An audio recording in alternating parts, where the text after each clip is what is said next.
Sometimes losing everything you love can lead you to find what you never knew you needed. When grief drives you so far into the wilderness that civilization becomes just a memory, even the smallest act of mercy can change your life forever.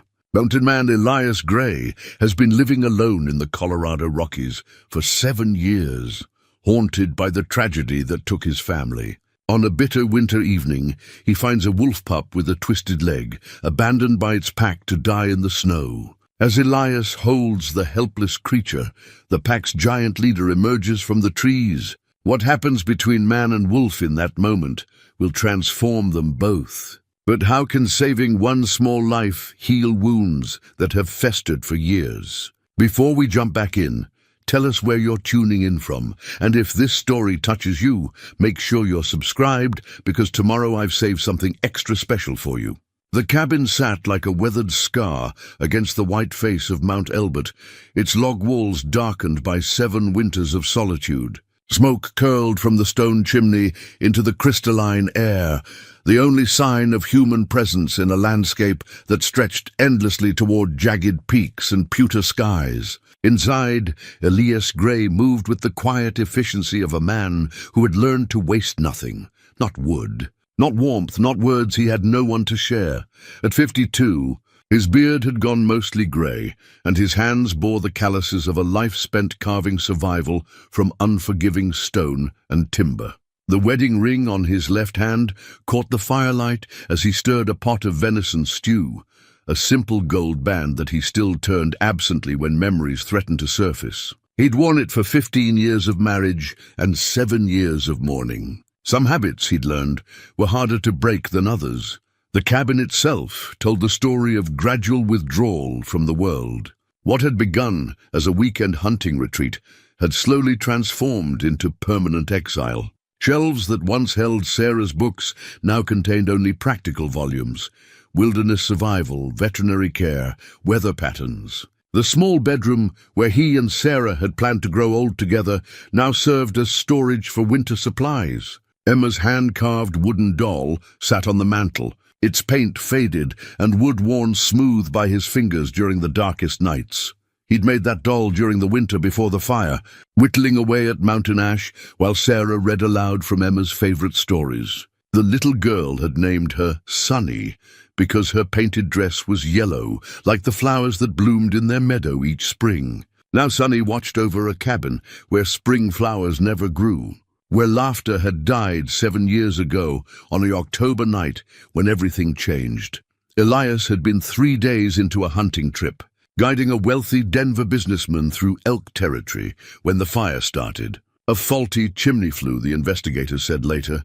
Sarah and Emma never had a chance. By the time neighbors saw the flames, by the time the volunteer fire department made the 20-mile drive from town, there was nothing left but ash and the hollow echo of a life that would never be whole again. The guilt had eaten at him like acid. If he'd been home, if he'd fixed that chimney flue Sarah had mentioned the week before, if he'd chosen family over the money that hunting trip would bring. The ifs had driven him first to drink, then to rage, and finally to this, a self-imposed exile where the only sounds were wind and wildlife, where the only conversations were with ghosts. His veterinary degree gathered dust in a drawer, unused since the day he'd walked away from his practice in Leadville. Dr. Elias Gray had once been known throughout the Arkansas Valley for his gentle way with injured animals, his ability to heal what others thought lost. But healing required hope, and hope had burned to ash along with everything else that mattered. The daily routine had become his anchor. Rise before dawn, check the weather, tend the fire, inspect the snares and hunting blinds that kept him fed through the endless winters. Repair what the wind and snow had damaged. Read by lamplight until exhaustion allowed sleep. Repeat. It was a life measured in surviving 1 day at a time, nothing more. Tonight felt different, though he couldn't name why. The wind carried a restlessness that made him step outside, despite the bitter cold. The thermometer beside the door read 12 below zero, and fresh snow had begun falling in the last hour. This was the kind of weather that killed the unprepared. that turned the mountains into a white wasteland where only the strongest survived. He was pulling on his heavy coat when he heard it, a sound so faint he almost dismissed it as wind through the pines. But there it was again, a thin whimpering that spoke of pain and desperation. Grabbing his flashlight and rifle, Elias stepped into the storm. The beam of his light cut through the swirling snow, illuminating the familiar landscape of his solitary domain. 50 yards from the cabin, near the creek that provided his water supply, something dark lay motionless in the snow. As he approached, the whimpering grew clearer, and his heart clenched with recognition. A wolf pup, perhaps 4 months old, lay on its side in the deepening snow. Its left hind leg was twisted at an unnatural angle, not from recent injury, but from birth. A malformation that would have marked it as weak in the harsh mathematics of pack survival. The little creature's ribs showed clearly through its winter coat, and its breathing came in shallow, desperate pants. Elias knelt beside the pup, his veterinary training automatically assessing its condition. Hypothermic, severely malnourished, the twisted leg preventing normal movement or hunting ability. In the wild, such animals rarely survived their first winter. The pack would have been forced to abandon it, unable to spare resources for a member who couldn't contribute to group survival. The pup's eyes opened as Elias reached toward it, golden eyes that held an intelligence and awareness that struck him like a physical blow. They reminded him of Emma's eyes in the moments before sleep, trusting and vulnerable, believing absolutely that the adults in her world would keep her safe. He'd failed Emma, he'd failed Sarah, but this small life, abandoned and dying in the snow, still drew breath, still fought against the cold that wanted to claim it. As Elias carefully lifted the pup, cradling its small body against his coat, he heard something that made his blood run cold. A low growl, deep and resonant, coming from the tree line behind him. He turned slowly, the pup pressed against his chest, and found himself face to face with the largest wolf he'd ever seen. The animal stood at the edge of his flashlight's beam, massive shoulders rigid with tension, yellow eyes reflecting the light like ancient amber. A scar ran across its muzzle, speaking of battles won and dominance earned. This was an alpha, a leader, and every instinct told Elias he was looking at the pup's father. Man and wolf regarded each other in the falling snow, the silence heavy with unspoken communication. The alpha could kill him, Elias had no doubt of that. But something in the great wolf's posture suggested not attack, but assessment. As if the creature was taking his measure, judging his intentions toward the small life he held. The pup whimpered against Elias's chest, and the alpha's ears flicked forward at the sound. For a moment that stretched like eternity, the three of them formed a tableau in the wilderness, man, wolf, and the fragile bridge of life between them. Then the alpha stepped back into the shadows, not retreating but watching, waiting to see what choice the human would make. Elias made his decision without conscious thought. The same instinct that had once driven him to heal wounded animals, overriding 7 years of isolation and grief. He turned toward his cabin, the pup's small heartbeat fluttering against his ribs, and walked slowly through the snow. Behind him, he felt the alpha's gaze like a weight between his shoulder blades, but no attack came. Only the whisper of wind through pine needles and the soft crunch of snow beneath his boots as he carried the abandoned pup toward warmth and the possibility, fragile, as first light of purpose. Inside the cabin's warmth, Elias laid the wolf pup on a blanket near the fire, his hands moving with the practiced efficiency of his veterinary past. The little creature's breathing was shallow and rapid, its body temperature dangerously low. As he examined the twisted hind leg, memories surfaced unbidden. Emma bringing him injured birds, rabbits caught in fencing, a raccoon kit orphaned by a car strike.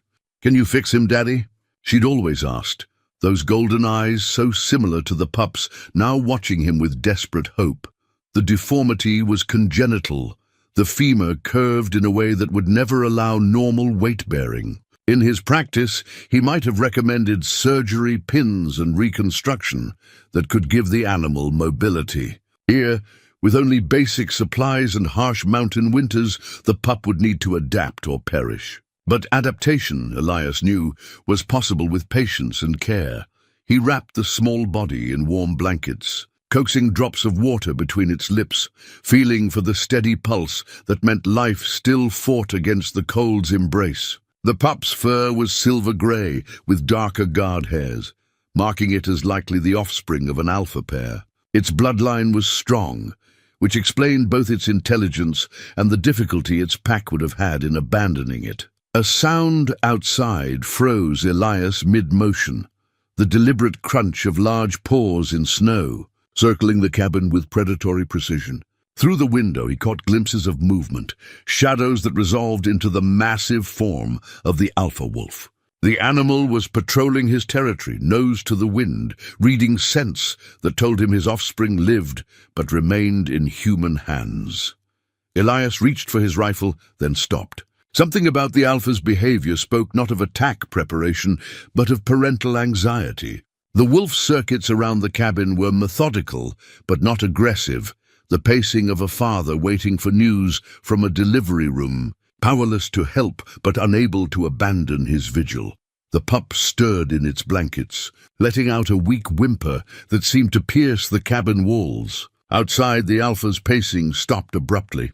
A long howl rose into the night, mournful and complex, carrying layers of meaning Elias couldn't translate but somehow understood. It was answered from the distance by other voices, the pack calling back to their leader, asking questions he couldn't yet answer. By morning, the pup had stabilized enough to take small amounts of warmed goat's milk from a makeshift bottle. Its eyes tracked Elias's movements with growing alertness, and when he spoke softly, the small ears swiveled toward his voice. The twisted leg remained useless, but the pup showed remarkable determination. Using its 3 good legs to drag itself closer to the fire's warmth, Elias named him Hope, not from sentimentality, but from recognition of what the small creature represented. After 7 years of merely surviving, of existing without purpose beyond drawing his next breath, he found himself invested in another being's future. The irony wasn't lost on him. He'd fled human contact to escape the possibility of further loss, only to find himself caring for the most fragile life imaginable. The alpha returned with the dawn, positioning himself at the tree line where he could observe the cabin without approaching too closely. His massive frame remained motionless for hours, yellow eyes fixed on the windows behind which his offspring fought for life. Occasionally, other wolves appeared beside him, his mate, a smaller female with intelligent eyes, and 2 other pack members who showed by their posture that they accepted his authority without question. On the 2nd day, something remarkable happened.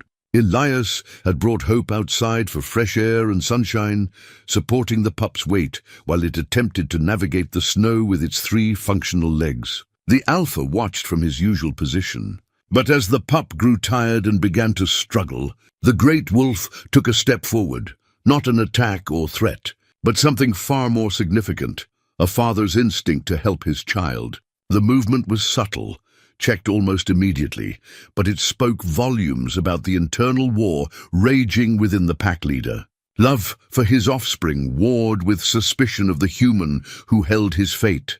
Elias understood that delicate balance all too well.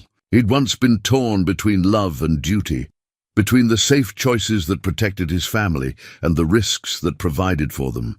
The hunting trip that had taken him away during the fire had been motivated by love. The money would have secured Emma's college fund, given Sarah the kitchen renovation she'd dreamed about. Instead, it had cost him everything, but perhaps understanding could bridge the gap between species. Moving slowly and deliberately, Elias sat in the snow with Hope in his lap, making himself small and non-threatening. He spoke in low, gentle tones, not words, but sounds of comfort and reassurance. The same voice he'd once used to calm frightened animals in his veterinary practice, the voice that had sung lullabies to Emma during thunderstorms. The alpha's ears pricked forward at the sound. His massive head tilted slightly, processing this new information about the human who held his child. For long minutes, the tableau held. Man and wolf separated by evolutionary divergence, but united in concern for the small life between them. Then the alpha did something that took Elias's breath away. He lay down in the snow, making himself less imposing, and released a soft woof of sound toward his pup. Hope's head lifted immediately, a tiny tail attempting to wag, despite the blankets that wrapped his small frame. The response was pure joy, a child recognizing his father's voice across an impossible divide. In that moment, Elias realized he wasn't stealing the pup from its family. He was being evaluated as a potential addition to it. The alpha wasn't abandoning his offspring to human care. He was considering whether this particular human might be worthy of trust. It was a test more profound than any examination he'd ever faced. Over the following days, the pattern established itself. The alpha maintained his vigil, sometimes alone, sometimes accompanied by his mate or other pack members. They brought no aggression, only watchful patience, as they observed Hope's progress under Elias's care. The pup grew stronger daily, his appetite improving, his mobility increasing as he learned to compensate for his disabled leg. But it was the moments of interaction that proved most significant. When Hope whimpered, the alpha would answer with soft vocalizations. When the pup showed excitement or joy, his father's posture would relax slightly, massive tail offering the barest suggestion of movement. A conversation was taking place across species lines, father and child maintaining their bond despite the unusual circumstances. Elias found himself included in these exchanges. When he spoke gently to Hope, the alpha's attention focused on him with laser intensity, reading body language and vocal tones for signs of threat or kindness. When he demonstrated care, feeding, warming, protecting the vulnerable pup, the great wolf's suspicion seemed to ease incrementally. The breakthrough came unexpectedly. Hope had been attempting to follow Elias around the cabin, his determination to move, despite his disability, both heartbreaking and inspiring. But the effort exhausted the young wolf, and he collapsed in the snow outside the front door, whimpering with frustration at his body's limitations. Before Elias could move to help, the alpha was there. Not attacking, not threatening, but approaching with the careful deliberation of a parent coming to aid his child. The massive wolf stopped 3 feet from where Hope lay, close enough to offer comfort, but far enough to avoid startling the human. Elias held perfectly still, hardly daring to breathe as the alpha lowered his great head and released a series of soft sounds, wolf words of encouragement and love that needed no translation.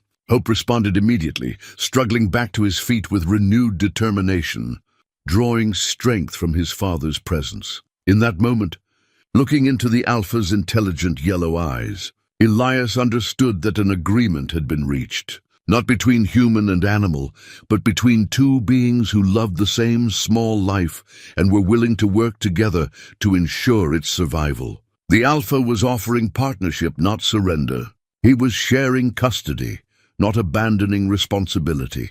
It was trust of the most fundamental kind, the trust of a parent placing his child's welfare above his own fears and instincts. As snow began to fall again, covering the three of them in pristine white, Elias felt something he hadn't experienced in 7 years, the weight of responsibility for another's happiness, and the terrifying, wonderful possibility that he might not be alone anymore. The alpha held his gaze for one more moment, then turned and melted back into the forest. But the message was clear. He would be watching, waiting, and ready to trust as long as that trust remained deserved. For the first time since the fire, Elias Gray had been given the chance to be part of a family again, even if that family wore fur and spoke in howls under the endless mountain sky. The old veterinary supplies kit had sat unopened in Elias's closet for 7 years, gathering dust like everything else from his former life. Now, as he cleaned its contents and arranged them on his kitchen table, muscle memory guided his hands through familiar rituals. Antiseptic, gauze, small surgical instruments, syringes, and bottles of medication that had somehow survived their mountain exile. the tools of healing he'd sworn never to use again. Hope watched from his nest of blankets near the fire, golden eyes tracking every movement with the intensity that marked his wolf heritage. The pup's condition had stabilized, but his twisted leg required ongoing care to prevent muscle atrophy and joint stiffness. In his practice, Elias had treated similar conditions in domestic animals, but never in a wild creature whose survival would depend on adapting to permanent disability. "Easy now, little one," Elias murmured as he began Hope's daily examination, his voice taking on the gentle cadence he'd once used with frightened pets and their anxious owners. The words felt rusty in his throat after years of silence, but Hope responded to the tone, if not the meaning. His small body relaxing under careful hands, the memories came unbidden as Elias worked, Emma's voice calling from the barn where she'd found another injured animal, her absolute faith that Daddy could fix anything broken. She'd been 8 when she brought him a baby bird with a damaged wing, tears streaming down her face as she begged him to save it. He'd spent hours crafting a tiny splint, teaching her how to feed the fledgling with an eyedropper, showing her that healing was as much about patience and hope as medical skill. "Will he be able to fly again, Daddy?" she'd asked, watching the bird struggle with its awkward wing. "Maybe not like other birds," he'd answered, "but he'll find his own way to soar." The bird had recovered, learning to navigate with compensated flight patterns, and had returned to their property every spring for 3 years before the fire ended all such homecomings. Now working with Hope's deformed leg, Elias found himself applying the same philosophy, not seeking to restore normal function, but helping the young wolf find his own way to thrive. The gentle massage and range of motion exercises seemed to comfort Hope as much as they helped maintain circulation. The pup would close his eyes during treatment, occasionally releasing small sounds of contentment that reminded Elias painfully of Emma's sleepy murmurs during bedtime stories. When the session ended, Hope would struggle to show his gratitude, attempting to lick Elias's hands despite his exhaustion. By the 3rd day, Hope had shown enough improvement to attempt short walks around the cabin's interior. His method was awkward but effective, using his 3 good legs while dragging the twisted one, moving in a distinctive hopping gait that would become his signature. His determination was remarkable, refusing assistance except when absolutely necessary, driven by some internal fire that wouldn't accept limitation. The alpha watched these indoor exercises through the window, his massive frame silhouetted against the snow-laden pines. His mate had joined him more frequently now, a smaller wolf with silver-tipped fur and eyes that held maternal concern. Together, they observed their offspring's progress with the focused attention of parents monitoring a child's first steps. Elias began leaving the cabin door open during Hope's exercise sessions, allowing the family connection to remain visible and strong. The act required tremendous trust on all sides. Hope could have attempted to flee to his parents. The adults could have tried to reclaim their pup by force, and Elias could have lost the fragile bond he was building with the young wolf. Instead, something beautiful emerged. Hope would venture close to the open door, but always return to Elias's side, choosing the safety and care he'd found in human hands while maintaining visual contact with his pack family. The alpha and his mate would approach within a few yards of the threshold, but never attempted to enter, respecting the boundary between wild and domestic space while remaining close enough to offer parental guidance. The breakthrough came when Hope attempted to bark for the first time since his rescue. The sound was weak and uncertain, more squeak than howl, but it carried across the clearing to where his parents waited. The response was immediate and overwhelming. Both adult wolves lifted their voices in a harmony of encouragement that seemed to shake snow from the surrounding trees. Hope's tail wagged frantically at the sound, his small body vibrating with joy at this reconnection with his pack language. He tried to answer, producing a series of yips and whimpers that gradually strengthened into something resembling a proper wolf vocalization. The conversation that followed was beyond human understanding, but clearly meaningful to all participants. Elias found himself unexpectedly moved by the exchange, remembering how Emma had once practiced singing scales while Sarah accompanied her on the old piano they'd inherited from his mother. The little girl's voice had been sweet but untrained, cracking on the high notes, but Sarah's patient encouragement had eventually helped her find her range. Family, Elias realized, was as much about teaching each other to find their voices as anything else. That evening, as Hope slept exhausted by his various exercises, Elias noticed something that stopped him cold. The pup had arranged his blankets in a specific pattern, dragged them with his teeth until they formed a small den-like structure against the hearth. It was instinctive behavior, the drive to create safe sleeping spaces that ran deep in wolf genetics. But it was also something more. Hope had made himself a home within Elias's home, claiming space without taking over, establishing territory within accepted boundaries. The message was clear to anyone who understood pack dynamics. The young wolf considered himself part of this strange, mixed family unit, accepting human care while maintaining his wild identity. The naming had been inevitable, though Elias had resisted it for days. Hope seemed too presumptuous, too laden with expectations for an old man who'd given up on the future. But as he watched the pup struggle daily to overcome his limitations, showing courage that put human self-pity to shame, no other name felt appropriate. Hope, he said aloud for the first time, and the pup's ears perked immediately at the sound. That's what you are, isn't it? Hope on 3 legs and a heart too big for this broken world, the wolf pup approached at the sound of his name, dragging his useless leg but radiating determination. When he reached Elias's chair, he struggled to rear up on his hind legs, trying to make contact with the human who'd become his anchor in the storm of disability and abandonment. Elias lifted him carefully, settling the small body in his lap, feeling the rapid heartbeat against his chest. Hope immediately relaxed, pressing his muzzle against Elias's neck in a gesture of absolute trust. In that moment, surrounded by the warmth of firelight and the soft sound of sleeping breath, Elias felt something he'd thought destroyed forever, the fierce, protective love of a parent for his child.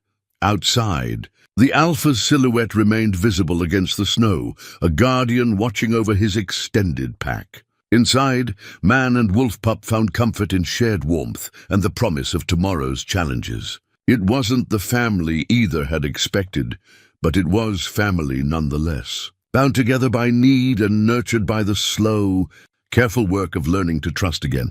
For the first time in 7 years, Elias Gray fell asleep, not to the sound of his own grief, but to the gentle breathing of another living soul who depended on his care. Hope's small heartbeat became a lullaby that carried him into dreams where Emma laughed and Sarah smiled, and somewhere in the distance, wolves sang their ancient songs of survival and love. Sarah's recipe book lay open on the kitchen counter, its pages yellowed and edges softened by years of use. Elias hadn't touched it since the fire, couldn't bear to see her careful handwriting spelling out instructions for Emma's favorite cookies, or the pot roast that had filled their Sunday afternoons with warmth and laughter. But preparing proper nutrition for Hope had led him back to these familiar pages, searching for guidance in feeding schedules and meal planning that Sarah had perfected for their human family.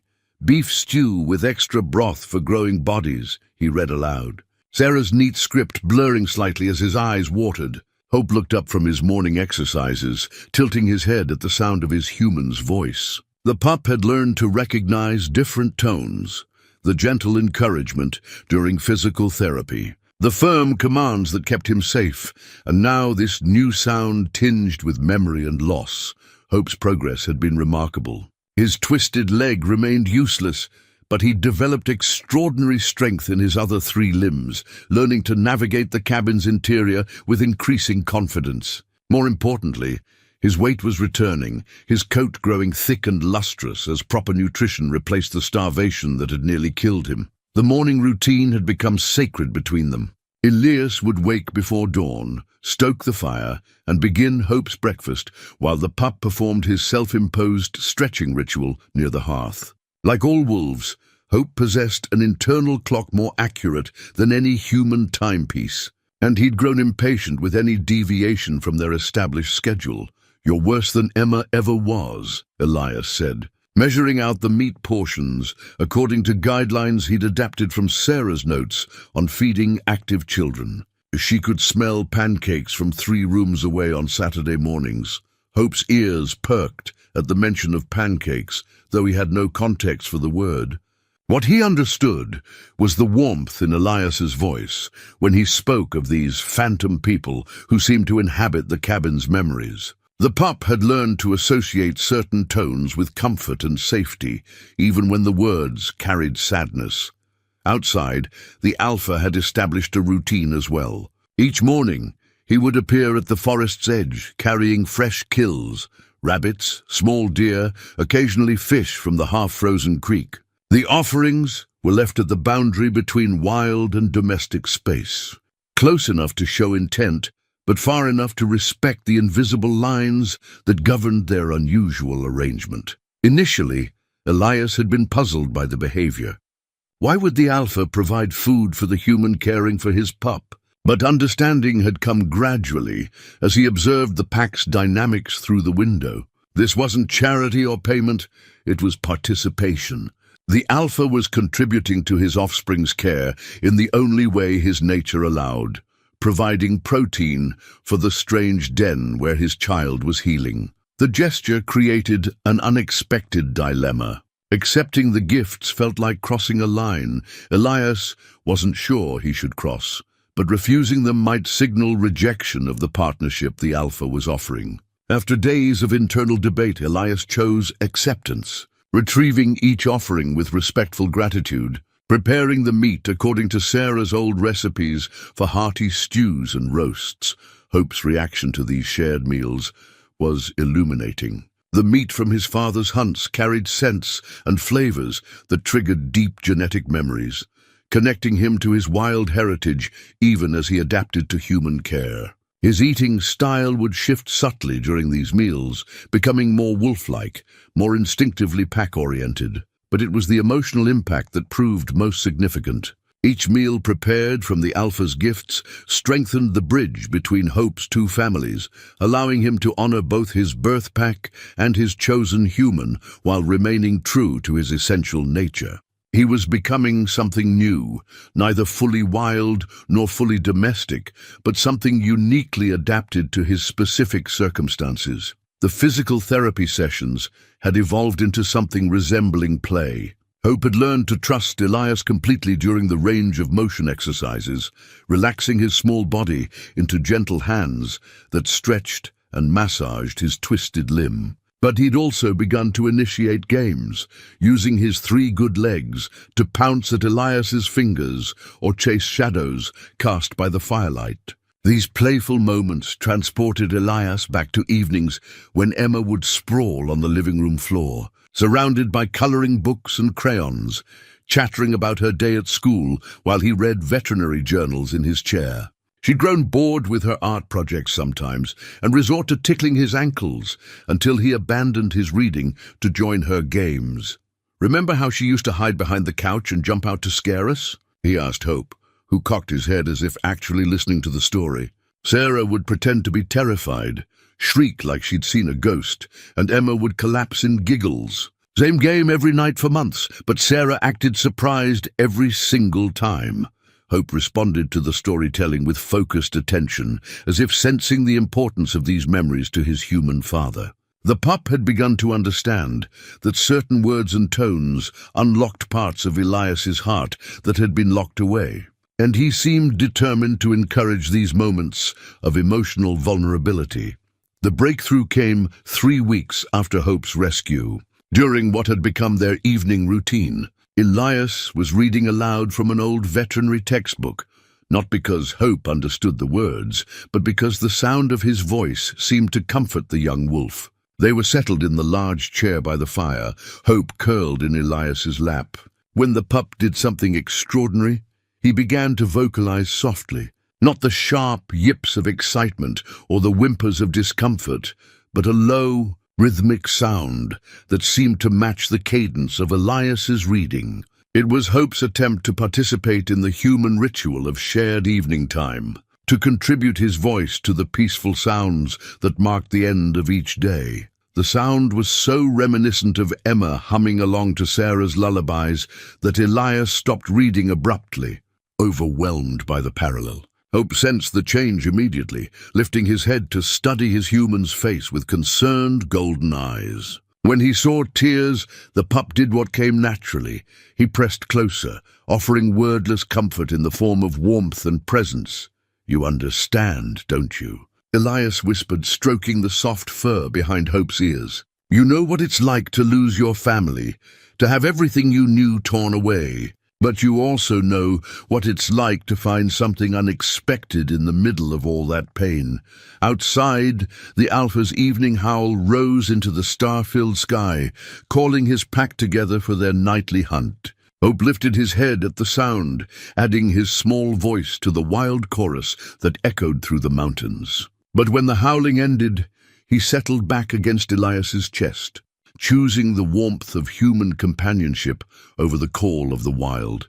It was a choice that spoke to the complexity of their relationship. Hope honoring his wolf heritage while embracing his human family, maintaining connections to both worlds without fully belonging to either. He was creating something new, a bridge between species that honored the needs and nature of both. As the fire burned low and sleep beckoned, Elias realized that Hope's presence had given him something he'd thought lost forever: the ability to nurture and protect, to feel responsible for another's well-being, to plan for a future that extended beyond merely surviving until tomorrow. The pup had awakened the father in him, the healer, the man who'd once believed that love was stronger than loss. Sarah's recipe book remained open on the counter, her handwriting a gentle reminder that love leaves recipes for those who come after, instructions for nourishing the hearts and bodies of families yet to be formed. Tomorrow, Elias would try her recipe for venison stew with extra vegetables, adapted for a wolf pup who was teaching an old man how to hope again. Spring arrived in the Colorado Rockies like a promise kept after a long and bitter winter. The snow began its retreat from the lower elevations, revealing patches of brown earth that would soon burst with wildflowers and new grass. Ice melted from the creek with musical sounds that had been silent for months, and the air carried sense of awakening life that stirred something primal in both man and wolf. Hope had grown considerably during the winter months, his small pup frame filling out into the lean, powerful build of an adolescent wolf. His twisted leg remained as useless as ever, but his adaptation to three-legged locomotion had become so natural that watching him move no longer inspired pity, but admiration. He'd developed a distinctive bounding gait that carried him over rough terrain with surprising speed and grace.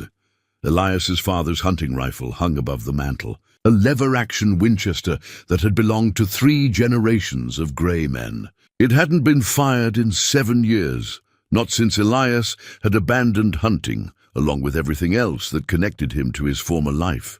But Hope's presence had reawakened protective instincts that ran deeper than grief, and he'd begun cleaning and maintaining the weapon, with the careful attention his father had taught him decades ago.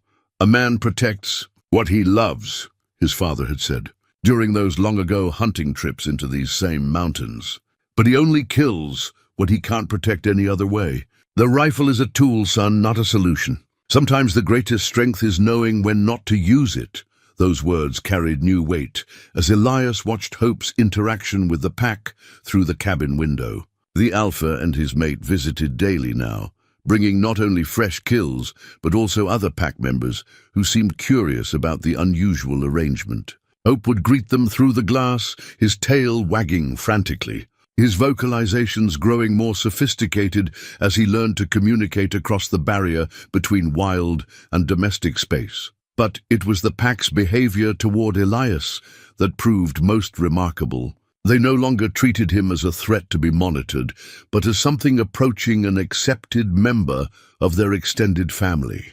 When he ventured outside with Hope for exercise sessions, the adult wolves would position themselves at respectful distances, Watching protectively rather than suspiciously, the alpha's mate had begun bringing gifts of her own, not meat, but other tokens of acceptance. A particularly beautiful piece of driftwood polished smooth by mountain streams. A collection of interesting stones. Once incredibly, a cluster of early wildflowers that she'd somehow carried without crushing them completely.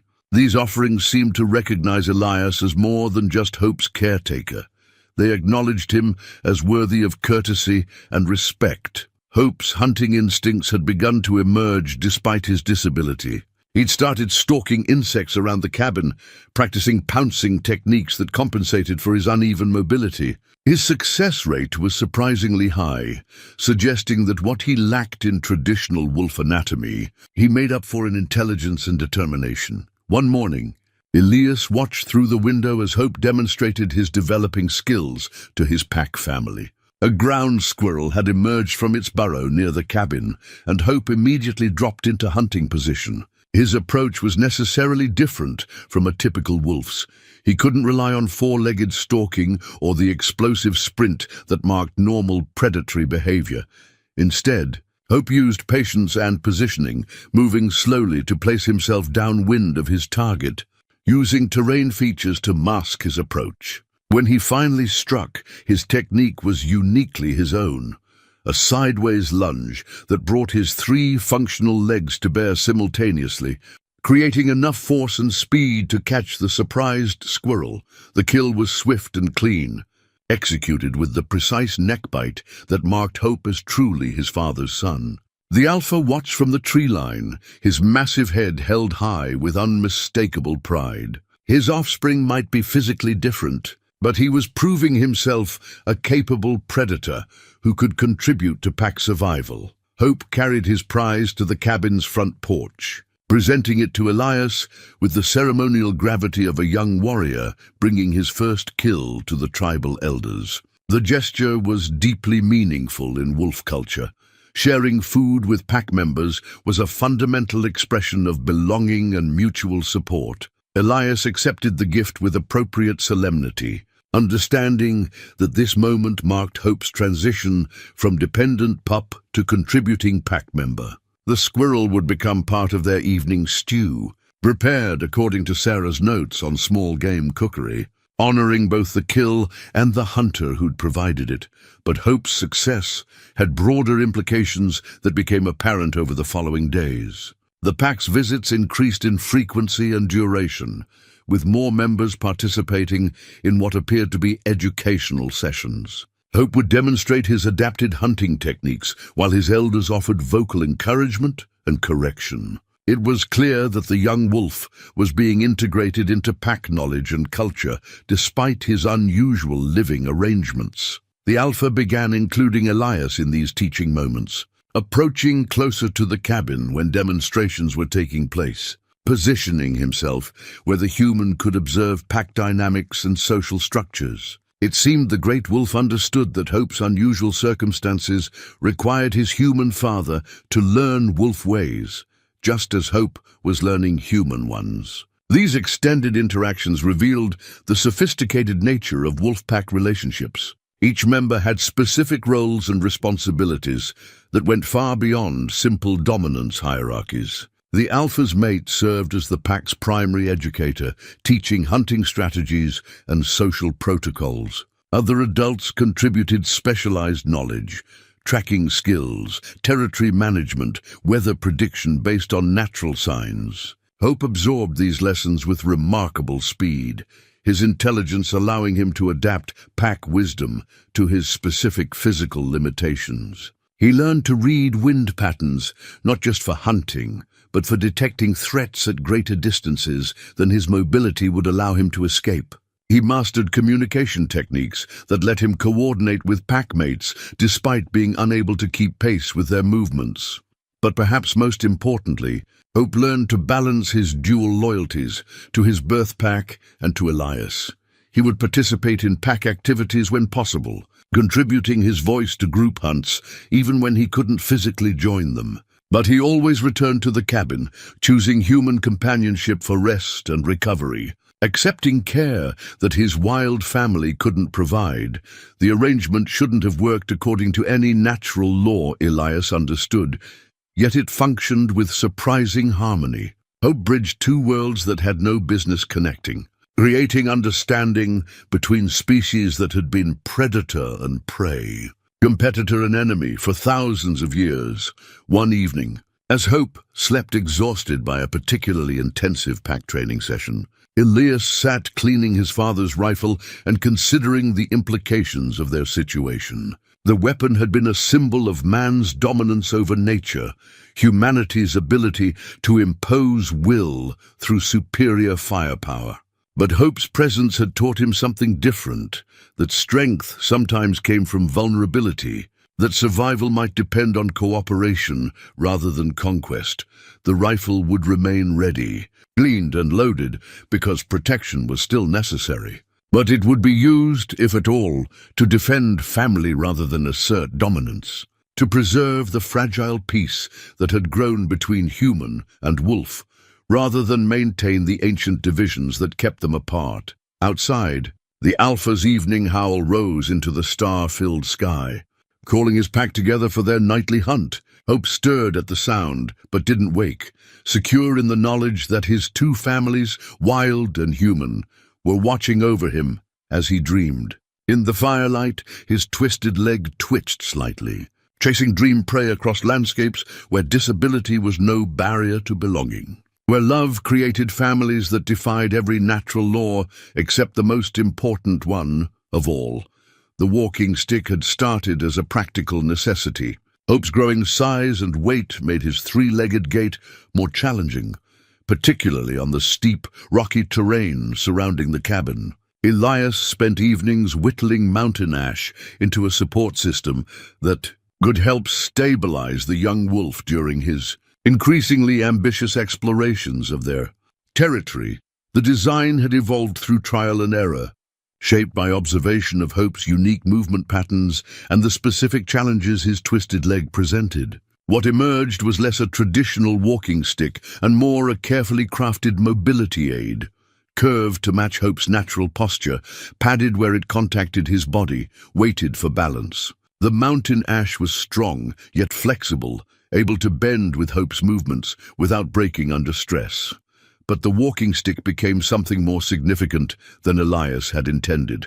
Hope took to it immediately, seeming to understand that this tool extended his capabilities rather than highlighting his limitations. With its support, he could navigate terrain that had previously been impossible, could keep pace with pack activities that had left him watching from the sidelines. The first successful hunt using the walking stick marked a turning point for the entire pack. Hope had positioned himself along a game trail, using the stick to maintain perfect stillness while waiting for prey. When a young rabbit appeared, Hope's strike was devastating in its efficiency, the walking stick providing the stability he needed to deliver maximum force with his three functional legs. The kill was witnessed by the entire pack, who had positioned themselves to observe this test of their unusual family members' capabilities. The alpha's howl of approval echoed across the mountain valley, calling other packs for miles around to witness his offspring's success. Hope had proven himself not just capable despite his disability, but capable in ways that were uniquely his own. From that day forward, the pack's dynamics shifted subtly but significantly. Hope was no longer the protected youngling requiring special accommodation. He was a contributing hunter whose adapted techniques offered lessons for the entire group. His patience and positioning skills, developed out of necessity, proved superior to those of fully mobile pack members in certain hunting situations. The walking stick also enabled Hope to participate in pack patrols of their territory. These were essential activities for wolf families, marking boundaries, assessing threats, maintaining the complex scent maps that defined their domain. Hope's inclusion in these expeditions marked his full acceptance as an adult pack member with responsibilities beyond mere survival. Elias often accompanied these patrols, invited by the Alpha to observe and learn the intricate protocols that governed pack behavior. These journeys revealed the sophisticated nature of wolf territorial management. Every tree, rock, and stream held significance in a complex system of communication and navigation that had evolved over millennia. But it was Hope's role as translator between species that proved most valuable during these expeditions. He could communicate pack intentions to Elias through body language and vocalizations, while interpreting human concerns and observations for his wolf family. The young wolf had become a bridge between worlds, facilitating understanding that benefited everyone involved. The walking stick bore the marks of these adventures: scratches from rocky terrain, smooth, worn patches where Hope's weight had polished the wood, small notches that told stories of successful hunts and challenging journeys. It was becoming a record of Hope's growth from helpless pup to capable adult, a testament to the power of adaptation and determination. One particular patrol revealed something that changed everything about their peaceful arrangement. The pack had been investigating strange scents near the southern boundary of their territory when Hope suddenly froze, his hackles rising in a way Elias had never seen before. The walking stick trembled under the young wolf's weight as every muscle tensed with alarm. The alpha and his mate immediately responded to Hope's warning, their own body language shifting into high alert.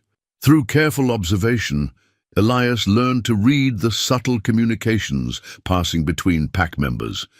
This wasn't the excitement of detecting prey or the wariness of encountering another pack. This was fear.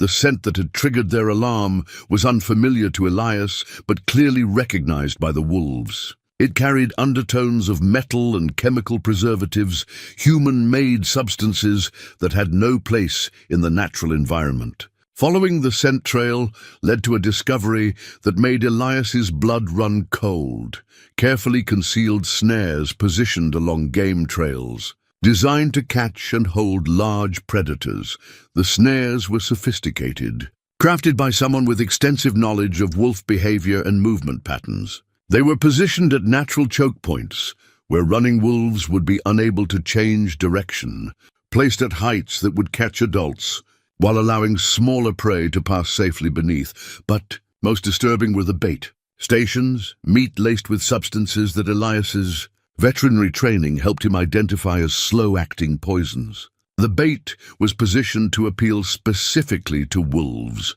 using scents and flavors that would be irresistible to hungry predators while being ignored by other wildlife. The implications were staggering.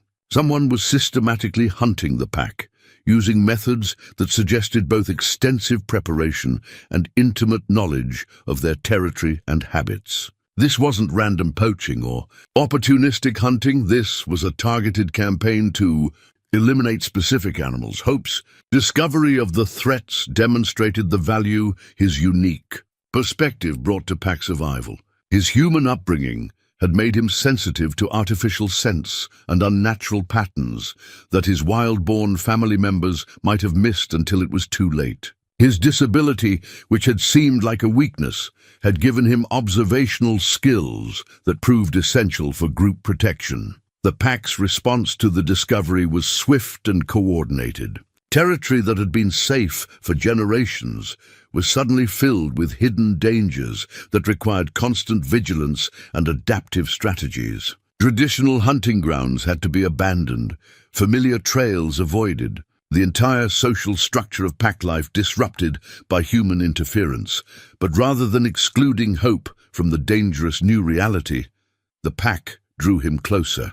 His ability to detect artificial threats, combined with his communication skills with their human ally, made him an essential part of their survival strategy. The walking stick, originally created to help him keep up, now enabled him to serve as an early warning system for dangers his family couldn't recognize.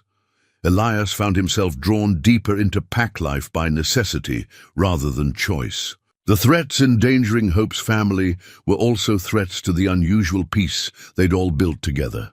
His human knowledge of trapping techniques and poison detection could mean the difference between survival and extinction for creatures he'd come to love as his own family. The evening routine in the cabin changed as these new realities settled in. Hope would position himself by the window, using his elevated view to monitor approaches to their sanctuary, while Elias cleaned weapons and planned defensive strategies. The walking stick stood propped beside Hope's watching post, ready for rapid deployment if threats materialized.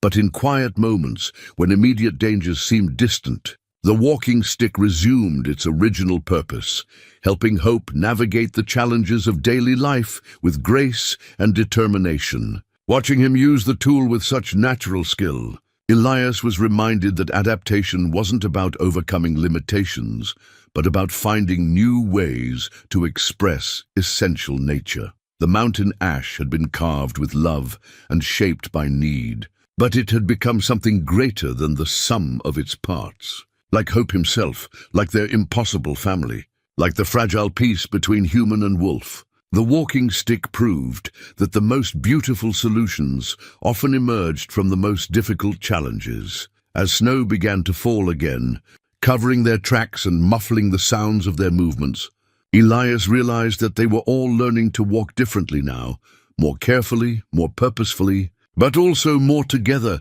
than any of them had been before the threats emerged from the shadows of their mountain sanctuary. The poacher's snare gleamed dully in the morning light, its steel cable as cold and merciless as the man who'd set it.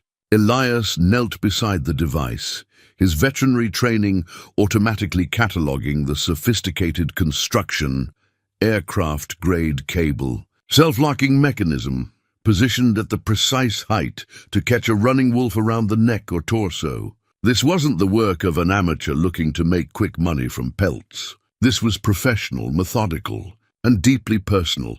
Hope stood beside him, balanced on his walking stick, his golden eyes fixed on the trap with an intelligence that spoke to hard-won wisdom about human cruelty. The young wolf had led them to this discovery, his enhanced sensitivity to artificial sense detecting what his wild-born family had missed. But there was something in his posture that suggested more than just alertness. There was recognition, as if he'd encountered this particular threat before. "You know this smell, don't you?" Elias murmured, studying Hope's reaction. The wolf's hackles remained raised, his breathing shallow and rapid. "This isn't the first time you've come across these traps." The realization hit him like a physical blow. Hope's twisted leg, the deformity that had marked him as weak in his pack's harsh mathematics of survival.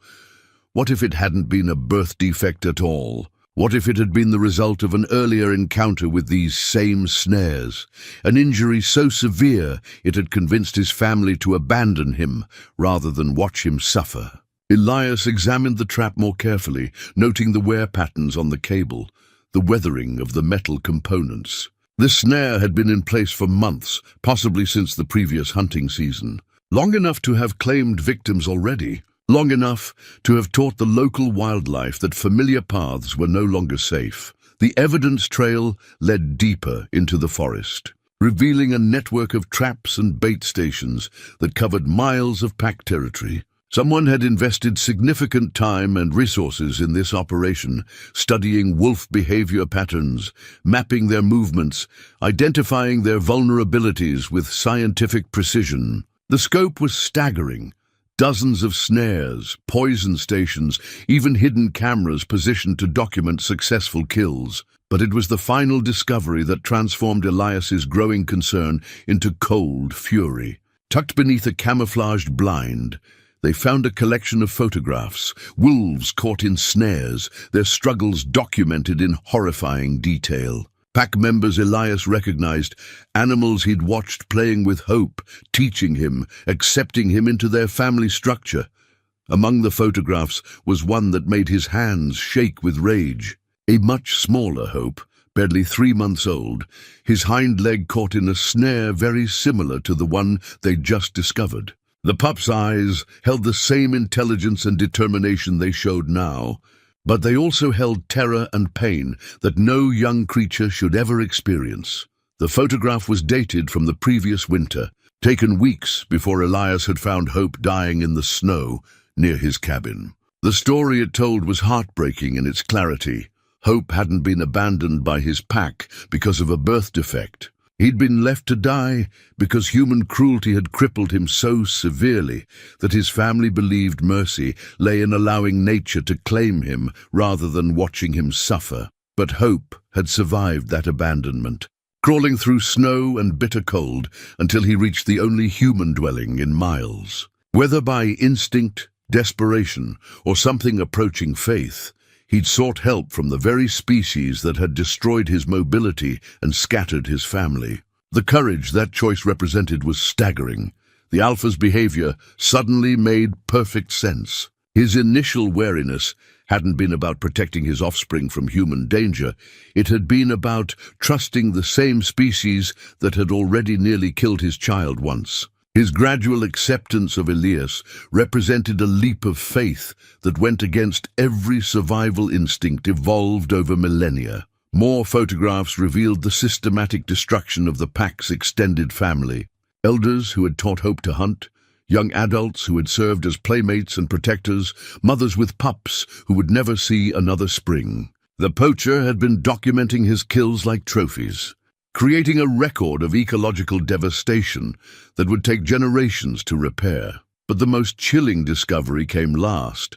Recent photographs showing Hope with his walking stick, images of Elias during their daily exercises, detailed surveillance of their cabin and the pack's visits. Someone had been watching them for weeks, studying their routines, planning something that required intimate knowledge of their relationships and vulnerabilities.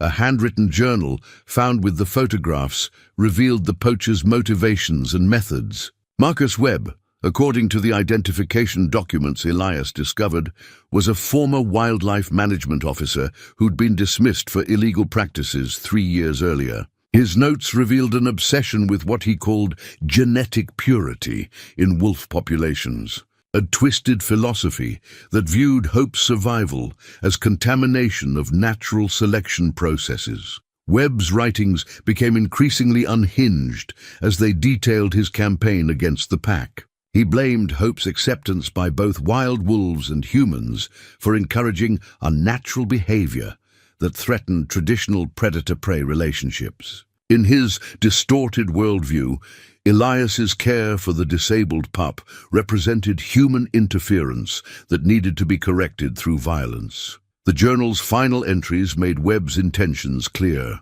He planned to use Hope as bait to eliminate the entire pack, then kill both the young wolf and his human protector, as a warning to others who might interfere with what he saw as natural law. The attack was scheduled for the following week, timed to coincide with the full moon when wolf activity would be at its peak. Hope seemed to understand the gravity of their discovery. His usual playfulness had vanished, replaced by the alert watchfulness of a veteran warrior preparing for battle.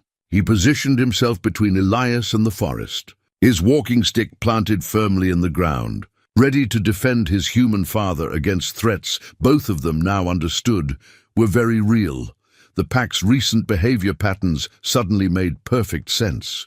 Their increased vigilance, the way they'd begun positioning themselves as guards around the cabin, their reluctance to venture far from Hope's sanctuary. They'd been aware of the danger all along, reading signs that Elias's human senses had missed. But awareness of the threat brought its own terrible burden. Webb's surveillance photographs proved he knew their routines, their vulnerabilities, the depth of their relationships. He'd turned their love for each other into a weapon that could be used against them, their care for Hope into the very tool that would enable their destruction. As Elias gathered the evidence of Webb's planned massacre, he felt something he hadn't experienced since the night his own family died. The crushing weight of responsibility for lives that depended on his choices. The fire that had claimed Sarah and Emma had been an accident, a tragedy beyond anyone's control. But this threat was different. This time he had advance warning. This time he might be able to protect the family he'd found in the wilderness. The walking stick that had enabled Hope's mobility now seemed fragile in the face of human hatred and obsession. But as Elias watched the young wolf scan the forest for signs of danger, he realized that adaptation had prepared them for this moment. Hope's disability had taught them all to survive through intelligence rather than strength, cooperation rather than dominance. The poacher's snares represented everything ugly about humanity's relationship with the natural world. The need to control, to eliminate, to impose order through violence. But Hope's survival, his integration into both human and wolf families, proved that different relationships were possible. Love could bridge any gap, heal any wound, overcome any obstacle except perhaps the hatred of those who couldn't understand it. As they made their way back to the cabin, Hope moving confidently with his walking stick, Elias began planning their defense against an enemy who had turned their greatest strength, their love for each other, into their greatest vulnerability. The next full moon was 8 days away. 8 days to prepare for a confrontation that would determine whether their impossible family would survive, or whether human hatred would succeed in destroying something beautiful and rare that had grown in the space between worlds. Emma's Scout badge collection lay spread across Elias's kitchen table like a map of childhood adventures and hard-won achievements. Camping, tracking, wilderness survival, first aid. Each colorful patch represented skills she'd mastered under his patient guidance during weekend expeditions into these same mountains. He'd saved them after the fire, unable to part with these tangible reminders of his daughter's curiosity and courage, and now their lessons might save the lives of his new family. Remember how she wanted to learn everything, Hope. Elias murmured as he studied the badges, his tactical planning overlaid with bittersweet memories. Every knot, every plant identification, every weather sign. She said she wanted to be ready for anything the mountains could throw at her. Hope lay beside the table, his walking stick within easy reach, golden eyes tracking Elias's movements as he translated childhood scouting lessons into adult warfare strategies. The young wolf seemed to understand that preparation was taking place, that the quiet days of healing and growth were ending in favor of something far more dangerous.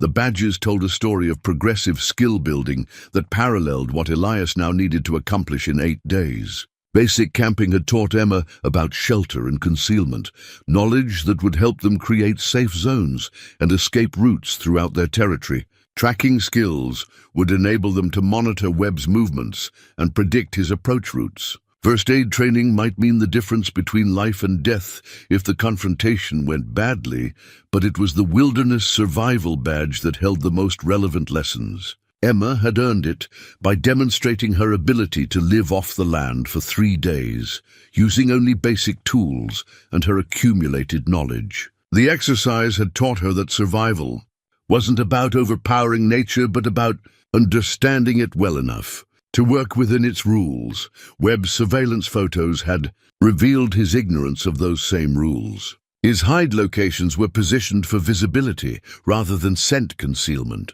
His trap placements followed human logic rather than wolf behavior patterns. His timing was based on lunar cycles rather than the complex social and environmental factors that actually governed pack activities. He was a dangerous enemy, but he was also an outsider trying to impose control on a system he didn't truly understand. Elias began creating a defense plan that leveraged every advantage their unusual family possessed. Hope's mobility limitations had taught him patience and observation skills that far exceeded those of his fully abled packmates. The alpha's experience and intelligence, combined with his mate's maternal protectiveness, created leadership that could coordinate complex group activities. The pack's intimate knowledge of their territory, accumulated over generations, gave them options that no human intruder could anticipate. The cabin itself became the first element of their defensive strategy. Its position offered commanding views of the most likely approach routes, while its solid construction could provide temporary shelter if fighting became necessary. Elias reinforced the doors and windows, created firing positions that would allow him to use his father's rifle effectively, and established supply caches that could sustain them during a prolonged siege. But the real strength of their position lay in the pack's ability to function as an integrated unit. across miles of difficult terrain. Using hope as a communication link, Elias began coordinating with the Alpha to establish a network of observation posts, escape routes, and ambush positions that turned their entire territory into a defensive maze. The plan required each pack member to use their specific strengths in coordinated fashion. The Alpha and his mate would serve as primary fighters, their size and experience making them formidable opponents in direct confrontation. Younger pack members would function as scouts and messengers, their speed and agility allowing them to gather intelligence and coordinate movements across the mountainous landscape. Hope's role was perhaps the most crucial. His human upbringing enabled him to understand tactics and timing in ways that purely wild wolves couldn't grasp, while his pack integration allowed him to communicate complex strategies to family members who operated on instinct rather than analysis. He would serve as field commander, translating human military thinking into wolf pack coordination. The walking stick became part of Hope's tactical equipment, modified with Elias's help to serve multiple functions. Its tip was sharpened to provide a backup weapon if needed, its length adjusted to improve Hope's stability during rapid movements, its surface treated with scents that would allow pack members to track his location, even in poor visibility conditions. Training sessions began immediately, with Hope serving as instructor for tactical concepts his wolf family had never encountered. Basic military principles, flanking maneuvers, coordinated attacks, strategic withdrawal, were adapted to pack hunting behaviors and refined through repetitive practice. The Alpha proved remarkably quick to grasp concepts like pincer movements and diversionary tactics. His natural leadership instincts, translating military strategy into pack coordination, but the most challenging aspect of preparation was psychological rather than tactical. The pack had to overcome instincts that counseled flight rather than fight when faced with superior human technology. Webb's rifles, traps, and poisons represented threats that normal wolf responses couldn't address effectively. Victory would require them to act against evolutionary programming, to stand and fight when every survival instinct urged retreat. Elias found himself drawing on memories of Emma's determination during difficult scout challenges. She'd faced situations that seemed impossible for someone her age, climbing rock faces that intimidated adult hikers, navigating by compass through trackless wilderness, building shelters in conditions that would have defeated experienced campers. But she'd approached each challenge with absolute confidence that preparation and persistence would overcome any obstacle. Fear is just another weather condition. "Daddy," she told him during a particularly difficult winter camping trip, "you prepare for it, you work with it, but you don't let it stop you from doing what needs to be done." That philosophy would serve them well in the coming confrontation. Webb's weapons and experience made him dangerous, but his obsessions also made him predictable. His hatred of their family would drive him to take risks that tactical wisdom would counsel against. His need to document his kills would create opportunities for counterattack. His isolation from normal human society would mean no backup, no support, no one to notice if he failed to return from his planned massacre. The pack's nightly meetings took on new intensity as the full moon approached. What had once been social gatherings became military briefings, with Hope translating between human tactical concepts and wolf pack dynamics. Each member received specific assignments, backup positions, contingency plans that addressed various scenarios Webb might employ. But beneath the tactical planning lay something more fundamental, a shared commitment to protect what they'd built together. This wasn't just about surviving an attack. It was about defending a family that transcended species boundaries, a love that had grown from mutual need into something strong enough to justify any risk. The Alpha's acceptance of human military concepts demonstrated trust that went beyond mere cooperation. He was allowing Elias to plan strategies that could get pack members killed, betting their lives on the judgment of a species that had historically been their greatest enemy. That level of faith represented evolutionary progress, measured not in millennia, but in months of shared experience. Hope's integration of both worlds reached its culmination during these preparation sessions. He moved seamlessly between human tactical thinking and wolfpack instincts, translating concepts across species lines with a fluency that made communication look effortless. His disability had forced him to develop mental strengths that now served the entire family's survival needs. As the final night before Webb's planned attack arrived, Elias sat with Hope beside the fire, Emma's scout badges arranged on the table like military decorations. Each patch represented a skill that might prove crucial in the coming fight, a lesson learned through patient practice that could mean the difference between survival and destruction. "She would have loved you," Elias told Hope, stroking the young wolf's fur while checking his equipment one final time. Emma always believed that families were made by choice rather than blood, that love was stronger than any difference that tried to keep people apart. Hope pressed closer to his human father, offering wordless comfort in the form of warmth and presence. Outside, the pack took their positions for the night's vigil, disappearing into shadows and terrain features that would make them invisible to human eyes. The full moon was rising, casting silver light across the battlefield where love would face hatred, where adaptation would confront destruction, where an impossible family would discover whether the bonds they'd built were strong enough to survive the ultimate test. The walking stick stood ready beside Hope's sleeping place, a simple piece of carved wood that had become a symbol of their entire journey together. Tomorrow, it would either help carry them to victory or serve as a memorial to a family that had dared to love across the vast divide between human and wild hearts. Sarah's silver compass trembled in Elias's palm as he checked their position one final time before moving into what might become a killing ground. The needle pointed steadily north toward the ridge where Webb had established his main observation post, but more importantly, it reminded Elias that he'd finally found his true direction after 7 years of wandering through grief and isolation. He was no longer running from life, he was fighting to protect it. Hope crouched beside him in the pre-dawn darkness, his walking stick planted firmly in the rocky soil, golden eyes scanning the terrain ahead with the focused intensity of a veteran warrior. The young wolf's breathing was controlled and steady, showing none of the fear that should have overwhelmed someone facing their first real battle. His disability had prepared him for this moment in ways that normal development never could have. He'd learned to think tactically, to plan rather than simply react, to find strength in adaptation rather than brute force. The pack had taken their assigned positions throughout the valley, invisible to human eyes, but connected by communication networks that had evolved over millennia.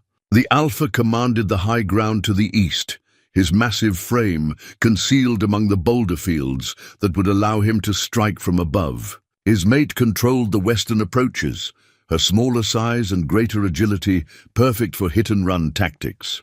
Younger pack members served as mobile reserves, ready to reinforce any position that came under heavy pressure.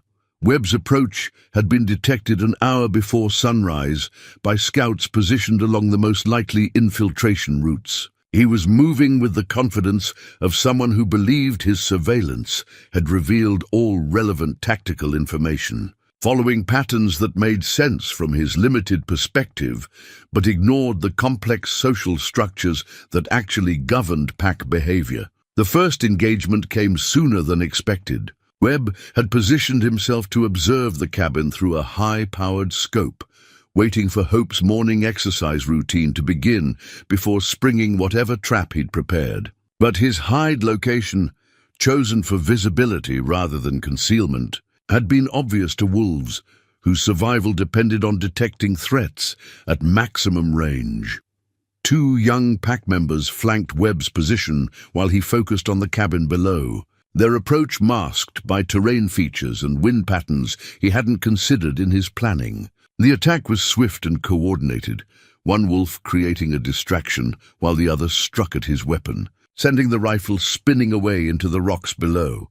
But Webb proved more dangerous than anticipated. His backup weapons included tranquilizer equipment and snares designed for rapid deployment, tools that turned the confined space of his hide into a trap for his attackers. One young wolf escaped cleanly, but the other became entangled in cable that tightened with every movement, creating a situation that required immediate rescue. Hope's response demonstrated the tactical thinking that made him invaluable despite his physical limitations. Rather than charging directly toward the trapped pack member, he analyzed the tactical situation and identified Webb's weakness. The poacher's obsession with documenting his kills had made him dependent on equipment that required stable positioning and clear sightlines. Using his walking stick for stability, Hope began a careful approach that took advantage of dead ground and natural concealment. His three-legged gait, normally a disadvantage in direct confrontation, proved perfect for the patient stalking required to close distance without detection. Webb's attention remained focused on his trapped victim and the approaching rescue attempts, allowing Hope to position himself for a strike that would neutralize the immediate threat. The attack came from an angle Webb hadn't anticipated. Launched by a wolf he'd assumed was too disabled to participate in serious combat.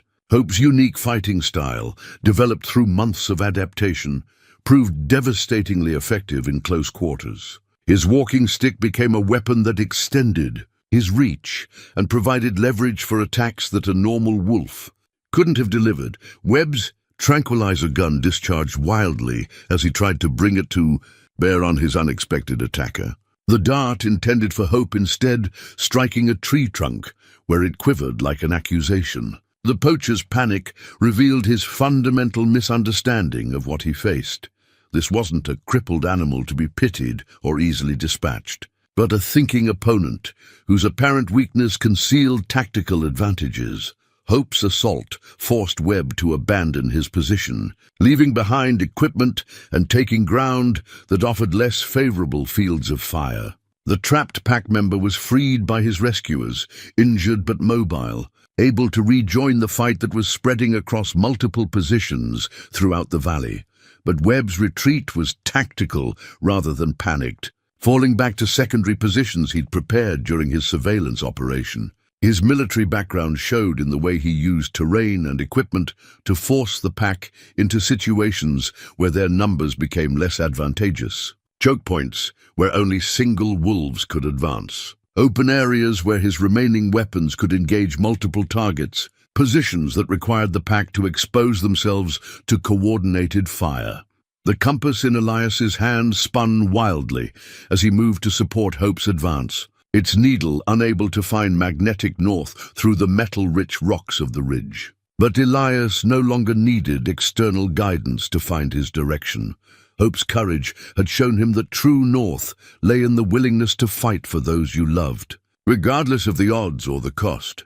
Webb's voice echoed across the battlefield as he attempted to use psychological warfare against opponents he still didn't understand. His threats and taunts were directed at Elias, trying to break the human's resolve by highlighting the impossibility of their situation, the futility of trying to protect wild animals from their natural fate.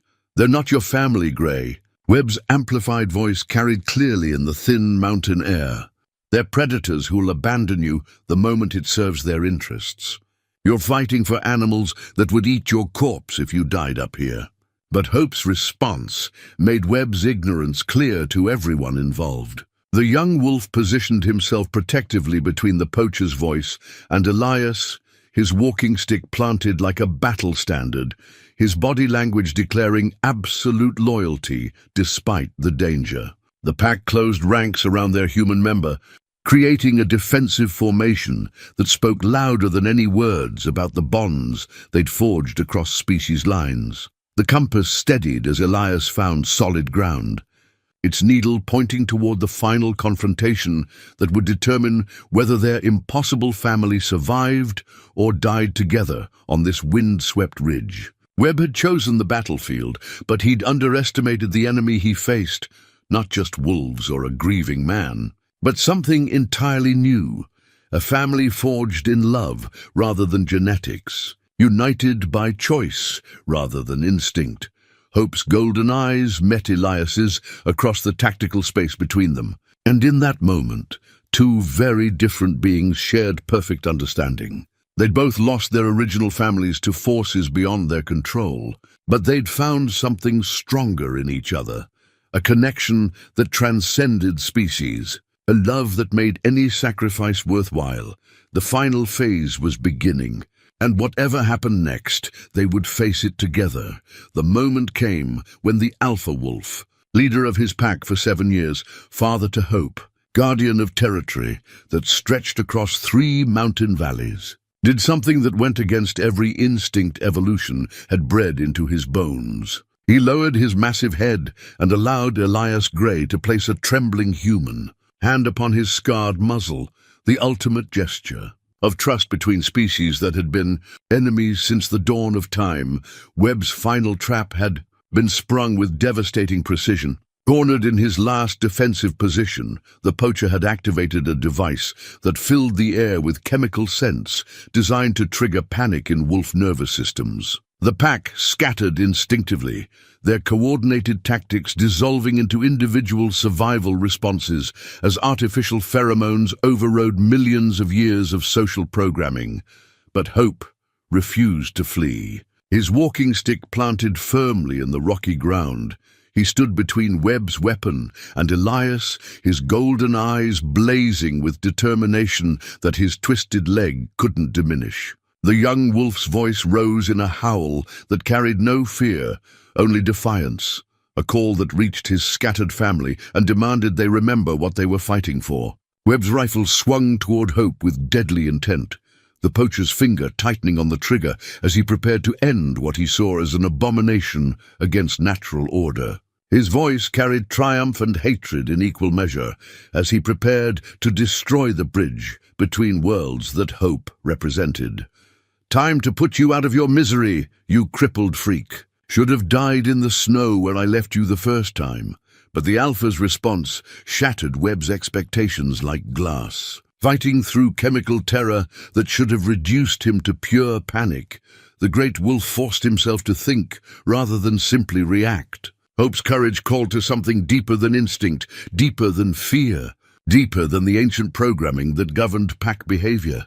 The Alpha's charge came from an impossible angle. Launched from terrain Webb had considered impassable for large predators. His massive frame struck the poacher like an avalanche, sending the rifle spinning away into the rocks, while 200 pounds of muscle and determination drove Webb to the ground with bone-jarring force. But even as the Alpha's jaws closed around Webb's shoulder, the poacher triggered his final contingency, a dead man's switch connected to explosive charges placed around Hope's favorite resting spots. The plan was to destroy the young wolf and his human protector simultaneously, eliminating the evidence of interspecies cooperation that Webb's twisted philosophy couldn't tolerate.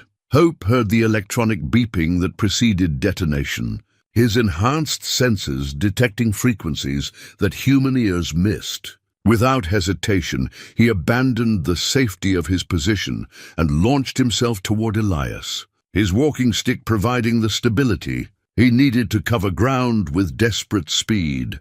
The collision knocked, both of them behind a boulder outcropping, seconds before the explosives turned their former position into smoking rubble.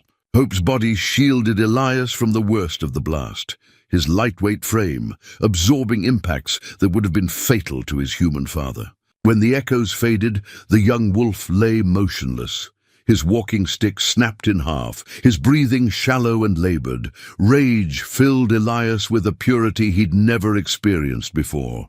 Not the helpless anger that had consumed him after the fire, but focused fury that demanded action and justice. Webb had tried to destroy his family not once, but twice, had turned Hope's courage and love into weapons against him. The poacher represented everything ugly about humanity's relationship with the natural world.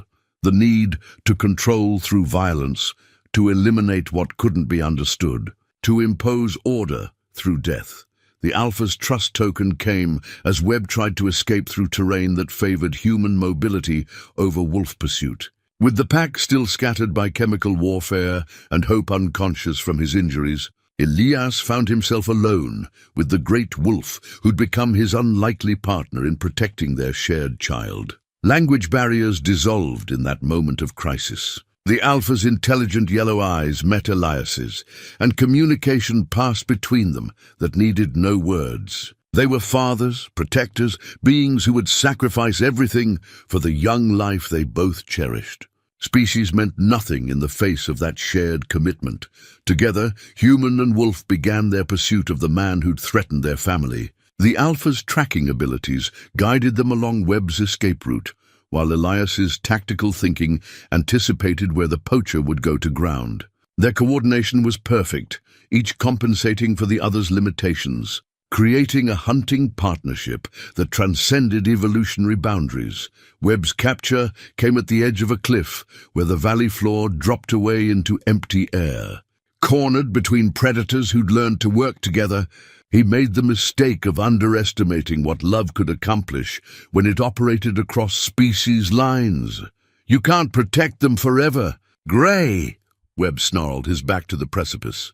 "There are others who think like me, others who understand what you're doing to the natural order. This isn't over."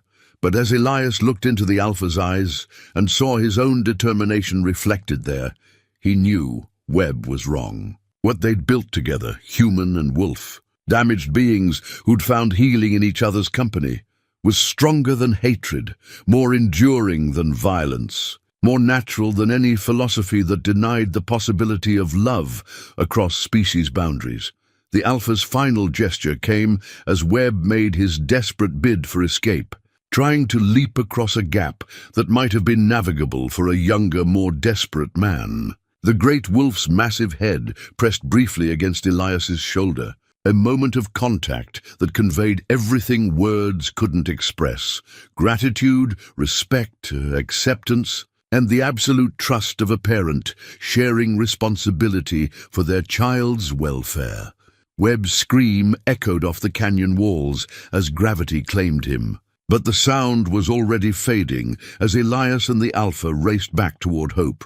The young wolf was stirring when they reached him, his golden eyes opening to find both his fathers watching over him with fierce protective love.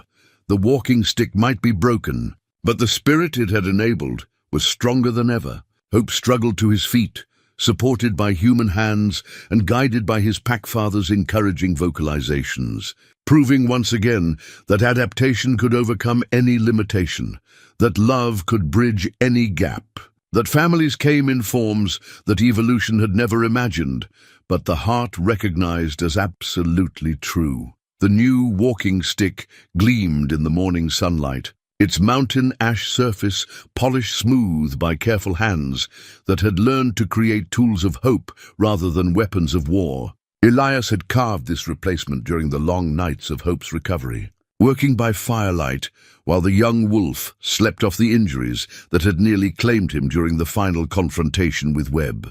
Each stroke of the knife had been a prayer of gratitude for survival, each curve shaped by love rather than necessity. 3 months had passed since the battle on the ridge, and the mountain valley had returned to the peaceful rhythms that marked the changing seasons. Spring had given way to the full richness of summer, with wildflowers carpeting the meadows in colors that reminded Elias of Sarah's garden and Emma's bright laughter. The pack had reclaimed their territory completely, removing the last traces of Webb's traps and poison stations, restoring safety to paths that had been death-haunted for too long.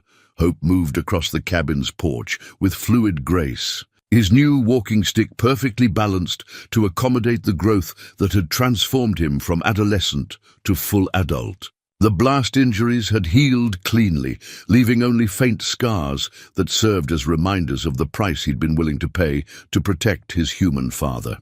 His twisted leg remained as useless as ever, but his adaptation to 3-legged life had reached a level of perfection that made his disability seem like a unique advantage rather than a limitation. The young wolf's latest achievement lay sleeping in the sunny spot.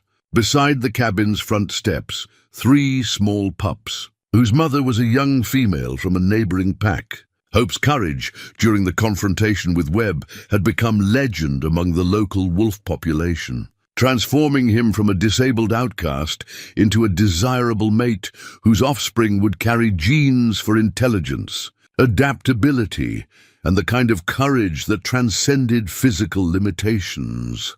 "Look at them," Elias murmured, settling into his chair with the satisfaction of a grandfather watching new generations discover the world. "3 perfect pups, and not one of them shows any sign of your leg problem. Your children are going to have all the mobility you never had, plus the intelligence you developed to compensate." Hope's tail wagged gently as he watched his offspring explore the safe boundaries of their den area. The pups showed the same golden eyes that marked their father's bloodline, but their movements carried the fluid grace of perfectly formed wolves. They would grow up bilingual in the languages of human and pack, raised by a father who understood both worlds and a mother who represented the pure, wild heritage of their species. The alpha and his mate had become daily visitors to what had evolved into an extended family compound. The great wolf's acceptance of Elias had deepened into something approaching genuine friendship. 2 veterans who'd survived battles that tested the limits of courage and loyalty. His mate had appointed herself grandmother to Hope's litter, bringing gifts of food and teaching maternal wisdom that complemented the unusual upbringing the pups received from their interspecies family. But perhaps the most remarkable development was the growing community that had formed around their mountain sanctuary. Word had spread throughout the regional wolf population about the human who'd fought alongside pack members to defend their territory. Elias found himself hosting delegations of curious wolves who came to observe this unprecedented cooperation between species that had historically been enemies. Some visits were purely social, pack leaders bringing their young to meet Hope and learn from his example of adaptation and resilience. Others carried more serious purposes, wolves seeking medical assistance for injuries that their own healing methods couldn't address, or asking for help in dealing with human encroachment on traditional territories. Elias's veterinary skills had found new purpose in these interspecies consultations. The knowledge he'd thought buried with his old life proved invaluable in treating conditions that purely wild medical approaches couldn't handle. His cabin had become an unofficial wildlife clinic, staffed by a doctor who understood both the medical needs and social structures of his patients. The walking stick served multiple functions in Hope's new role as father and community leader. It provided the stability he needed to keep pace with energetic pups who hadn't yet learned to accommodate their father's different mobility needs. It helped him demonstrate hunting techniques that younger pack members could adapt to their own abilities. Most importantly, it served as a symbol of the possibility that limitations could be overcome through patience, creativity, and the support of family who refused to accept defeat. Hope's parenting style reflected the hybrid nature of his own upbringing. He taught his pups to hunt using traditional wolf methods, but also encouraged them to think tactically about challenges rather than simply relying on instinctive responses. They learned pack loyalty and wild survival skills from their mother and extended wolf family, while their father provided lessons in problem-solving and adaptation that would serve them well in an increasingly complex world. The evening routine in the cabin had evolved to accommodate multiple generations and species. Hope would settle near the fire with his walking stick propped beside him, while his pups explored their indoor territory under the watchful eyes of both human and wolf parents. The alpha and his mate often joined these family gatherings, creating a multi-generational pack structure that honored both traditional hierarchies and new forms of cooperation. Elias found himself reading aloud again, not from veterinary texts, but from Emma's favorite storybooks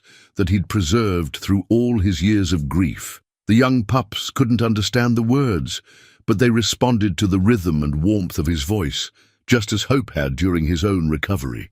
The stories took on new meaning when shared with this expanded family, tales of courage and adventure that resonated with beings who'd lived their own epic journey from abandonment to belonging. The photographs Webb had taken during his surveillance remained in Elias's possession, but their purpose had transformed completely. Instead of documentation of planned violence, they'd become a record of the family's growth and development, proof of bonds that had seemed impossible but proved stronger than hatred or fear. Hope's transformation from dying pup to protective father was chronicled in images that told a story of resilience and love, triumphing over every obstacle. But the most significant change was visible in Elias himself.